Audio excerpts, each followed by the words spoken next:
வாழ்க்கைக்கு ஆதங்கம் தரக்கூடிய எதுவும் இல்லை. இந்த திட்டக்குழு கூட்டத்திற்கு தலைமையேற்று நடைபெற வருகை தந்துள்ள மாவட்ட திட்டக்குழு தலைவர் அவர்களே, மாவட்ட அளவிலான தலைமை அவர்களே, அனைவரையும் வருகவர்கென அன்போடு அழைக்கின்றோம். வணக்கம்.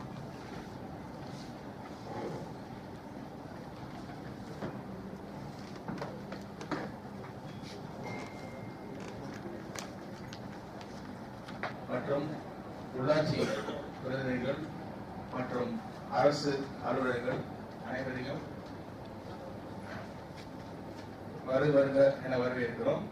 மாவட்ட திட்டக்குழு கூட்டமானது ஒவ்வொரு மாவட்ட வேலூர் மாவட்ட ஆட்சித்தலைவரும் திட்டக்குழு துணைத் தலைவருமான மாவட்ட ஆட்சித்தலைவர் அவர்களே, அணைக்கட்டு சட்டமன்ற உறுப்பினரும் தமிழ்நாடு பொது நிறுவனுடைய சேர்மன் அண்ணன் அவர்களே,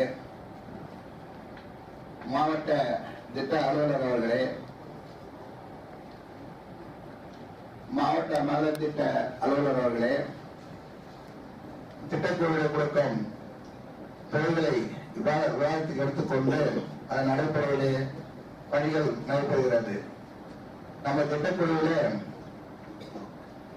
உறுப்பினர் கொடுத்த அத்தனை மனுக்களையும் தீர்மானம் நிறைவேற்றி மாநில திட்டக்குழு அலுவலகத்திற்கு அனுப்பி வைத்திருக்கிறோம். சமயத்திலே திட்டக்குழு துணைத் தலைவர்களை சந்தித்து நான் கேட்டபொழுது அவர் சொன்னார், இதுக்கு முன்பெல்லாம் இங்குதான் நாங்கள் பிரித்து கொடுத்திருந்தோம், என்ன வேலை செய்வது என்பதை. ஆனால் தற்போது அந்தந்த மாவட்ட ஆட்சியரகத்திலே சொல்லியிருக்கிறோம், நீங்கள் அங்கே போயிட்டு மாவட்ட ஆட்சியரகத்திலே நீங்கள் பேசுங்கள், இந்த மனுக்களை எல்லாம் நான் அங்கே அனுப்பி வைக்கிறேன் என்று சொல்லியிருக்கிறார். இதை மனதில் வைத்துக் கொண்டு கொடுத்திருக்கிற அந்த திட்டப்பணிகளெல்லாம் மாவட்ட ஆட்சியாளர்கள் ஆலோசித்து எதிர்த்து முக்கியமான வேலைகள் என்பதை கொடுக்குமாறு மாவட்ட ஆட்சியரை இதன் மூலம் கேட்டுக்கொள்கிறேன். நமது முதல்வர் அவர்கள் அனைத்து இடங்களிலும் மக்களுக்கு ஏற்றவாறு அந்த பணிகளை செய்ய வேண்டும் என்று சொல்லியிருக்கிறார். அதன் அடிப்படையிலே மாவட்ட ஆட்சியரை முறையில் வைத்துக் கொண்டு எல்லாமே கொடுத்திருக்கிற கோரிக்கை மனுக்கள் முக்கியமானது என்பதை தெரிவித்துக் கொண்டு இந்த திட்டக்குழுவிற்கு எனது அணைக்கட்டு சட்டமன்ற உறுப்பினர் அவர்கள் வருகை தந்திருப்பது எனக்கு ரொம்ப மகிழ்ச்சியை தருகிறது. அவருக்கு இந்த நேரத்தில் நன்றி தெரிவித்துக் கொண்டு இந்த வாய்ப்பு நன்றிகள் விடைபெறுகிறேன். நன்றி, வணக்கம்.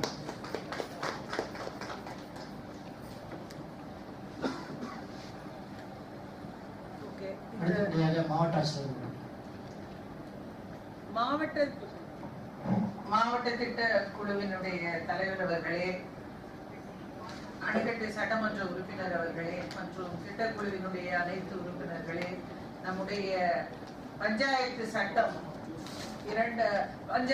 சட்டம் பிரிவு 241 தமிழ்நாடு பஞ்சாயத்து சட்டம் 1994 கீழ் இந்த மாவட்ட திட்ட குழு கூட்டமானது நம்முடைய ஒவ்வொரு 3 மாதங்களுக்கு ஒரு முறை நடத்தப்பட வேண்டும். இந்த கூட்டத்திலே நம்முடைய மாவட்டத்தில் இருக்கிற ரிசோர்சஸ் என்னென்ன, அப்புறம் அதையெல்லாம் கணக்கில் எடுத்து நம்ம மாவட்டத்தினுடைய வளர்ச்சிக்கு நாம் என்னென்ன பணிகள் மேற்கொள்ள வேண்டும், அந்த பணிகளிலே எந்த பணிகளுக்கு நாம் முன்னுரிமை கொடுக்க வேண்டும் என்பதையெல்லாம் முடிவு செய்யக்கூடிய ஒரு முக்கியமான கூட்டமாக இந்த கூட்டம் அமைகிறது.